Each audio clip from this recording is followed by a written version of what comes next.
Hi friends, welcome back to my channel. ఈరోజు మనము soya కూరతో ఉదురు బేళ్ళు అంటే పొడి బేళ్ళు ఎలా తయారు చేసుకోవాలో చూద్దాము.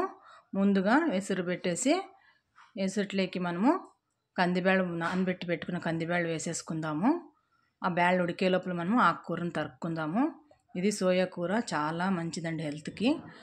నేను చూపించిన విధంగా చేయండి. ఇది చపాతీలోకి చాలా టేస్టీగా ఉంటుంది. ఒకసారి ట్రై చేసి చూడండి. ఆకుకూరని ఇలా 3 సార్లు కడుక్కొని నీళ్ళంతా ఒడిసిపోయే లోపల ఇలా పెట్టుకోవాలి. ఈ ఆకుకూరకి వెనకలు కొద్దిగా నేతవి దంటులాగా ఉంటుంది కదా, అది కట్ చేసి బేళ్ళు అర్ధం ఉడికిన తర్వాత అందులోకి వేసేద్దాము. ఇప్పుడు కందిబేళ్ళు సగం ఉడికినాయి కదా, వేసేసి ఇలా ఉడికిన తర్వాత చాలా మనము కట్టొంచేసుకుందాం పక్కకి, లేకపోతే ముద్ద అయిపోతుంది. కట్టు వచ్చేసి ఇలా ఉండాలి బేళ్ళు. ఈ కట్టుతో మనం రసం చేసుకోవచ్చు. పక్కన పెట్టేసుకుందాము. ఇది బేళ్ళు ఇలా ఉడికినాయి కదా, ఇప్పుడు దీన్ని పోపు పెట్టుకుందాము. తరువాత ఎట్లా పెట్టుకుందాం, ఏమేమి వేసుకుందాం చూపిస్తాను. ఆనియన్స్ 2, టమాటాలు 2 తీసుకున్నాను. ఒక 3 పచ్చిమిరపకాయలు తరిగి ఇలా కడాయి పెట్టేసినాను. ఇందులోకి ఆయిల్ వేసుకొని ఆవాలు, జీలకర్ర, కరివేపాకు వేసుకుందాము.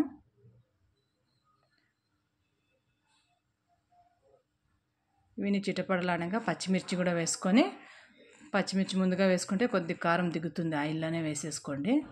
ఇలా ఆనియన్స్ కూడా మగ్గినాయి కదా, టమాటా వేసుకుందాము. టమాటా మగ్గడానికి కొద్దిగా ఉప్పు వేసి మూత పెట్టేసుకుందాము.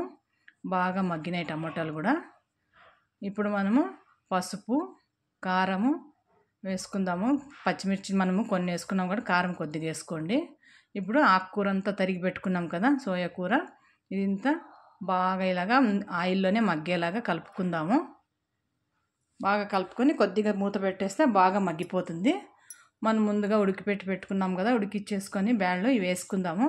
వేసుకొని అన్నీ మిక్స్ చేసి అన్నిటికీ ఉప్పు కారం పట్టేలాగా, మనకు ఉప్పు తక్కువైతే ఇంకొద్దిగా వేసుకొని ఇప్పుడే ఉప్పు టేస్ట్ చేయండి. అంతా బాగా కలిపి మూత పెట్టేసుకుందాము. అన్నీ బాగా మగ్గిపోతాయి. ఇది చాలా టేస్టీ, హెల్త్ వైజ్ కూడా చాలా మంచిదండి. ఒకసారి ట్రై చేయండి. ఇలాగా ఏం వాసన స్మెల్, ఇది సోయా కూర ఒక రకమైన స్మెల్ ఉంటుందని కొంతమంది తినరు కదా, ఈ విధంగా చేసుకోండి, మీకు ఏమీ వాసన రాదు. చూడండి, అంతా బాగా బేళ్ళు ఆకుకూర అంతా మగ్గిపోయింది. ఇప్పుడు దీన్ని చపాతీలకి సర్వ్ చేసేస్తాను. రెడీ అయిపోయిందండి నా బ్రేక్ఫాస్ట్. ఒకసారి ట్రై చేసి ఎలా వచ్చిందో